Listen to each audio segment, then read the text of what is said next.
उस रावण से जब भय नहीं हुआ, तो आज तो ये मच्छरदानी में सोने वाले एक मच्छर को जाए रात में नींद ना आए और ऐसे सनातन पर कोई उँगली उठाएँ, तो मैं इनको मच्छर मानता हूँ। ये तो कब मसल दिए जाए, इनकी कोई औकात ही नहीं है। रावण की औकात नहीं हुई, वो दबाना चाहे सनातन को, रावण मार दिया गया।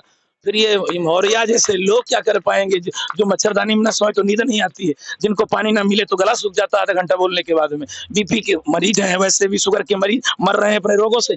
ऐसे लोगों से क्या डरना है, इनसे कुछ नहीं डरना है। रावण से हम नहीं डरे हैं, तो सनातन धर्म अभय रहने वाला है। सनातन धर्म का ध्वजा लहराने वाले और भारत के सबसे प्रमुख कथावाचकों में से एक राधे श्याम शास्त्री जी हमारे साथ है, जो अभी महाराजगंज जनपद के सिसवा विकास खंड में है और ये अपने कथा के माध्यम से हजारों लोगों को ज्ञान दे रहे हैं। हम बातचीत करेंगे सनातन धर्म के बारे में गुरुजी से। सबसे पहले आपका स्वागत है। धन्यवाद आपको। भारत धर्मनिरपेक्ष देश है, यहाँ तमाम तरह के धर्म हैं।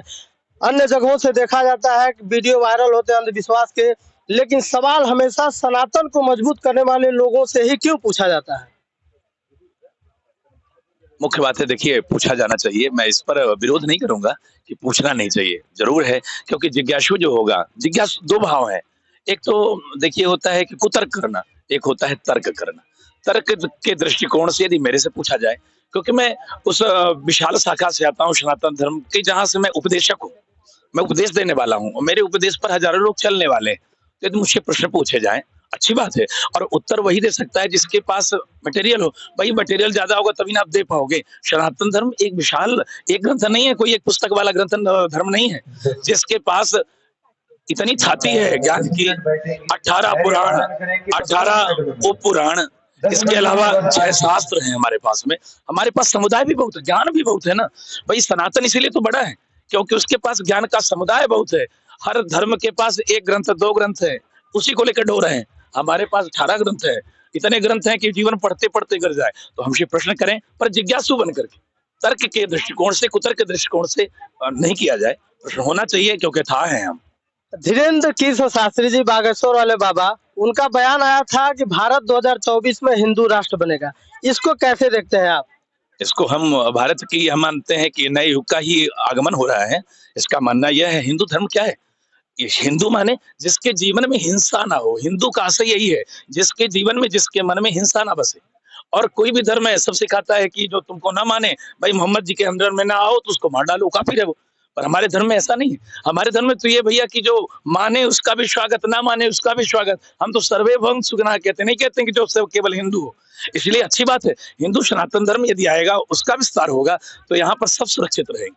और नहीं तो आज जो इजराइल का चल रहा है, आप देख रहे हैं, हमास का स्तर देख रहे हैं, वो स्तर भारत का हो जाएगा। भारत यदि हिंदू सनातन धर्म का हो जाएगा, हिंदू देश हो जाएगा, तो हिंदू के अंदर तो हिंसा नहीं होती। और हिंसक यही हिंदू है, हम हिंसक नहीं, हम सबका स्वागत करते हैं। और यही कारण है कि पहले तो सनातन धर्म ही यहाँ था, पर 8 धर्मों को मैंने भारत में लाया।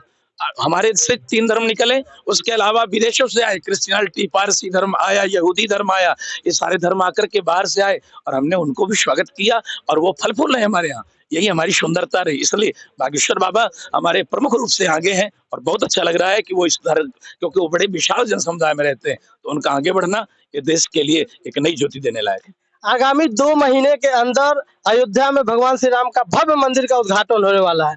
वो दृश्य कैसा होगा और संतों के द्वारा क्या तैयारियां की गई है? अयोध्या के संत आज से नहीं, इस जन्मभूमि के लिए जितना योगदान अन्य पार्टियों का होगा, उससे कहीं ज्यादा योगदान कई लाख नागा उस जन्मभूमि के लिए शहीद हो गए। ऐसा नहीं है, आप इतिहास पढ़ के देखिएगा, करोड़ों संत उसमें बलिदान हो गए इस जन्मभूमि के चलते। तो ये बलिदान की भूमि बन गई है और भगवान के आगमन की त्रेता जैसा माहौल होगा। दीपावली आप देखते हैं, जब अयोध्या की दीपावली ही ऐसा लगता है कि जिस समय दीपावली मनाई जाती है, तो अयोध्या आज, जिस अयोध्या को सिर्फ गोंडा बहराइच इर्द गिर्द के क्षेत्र तक लोग जानते थे, और आज ऐसा कौन सा विश्व है, विश्व पटल पर पूरी चर्चा हो रही है अवध की। आज राम को पूरा विश्व जान रहा है यह तो। और जिस समय राम जी राजा बनकर के विराज जाएंगे, यह भारत के संतों का, भारत के हिंदू सनातनियों का स्वर्णिम दिन होगा।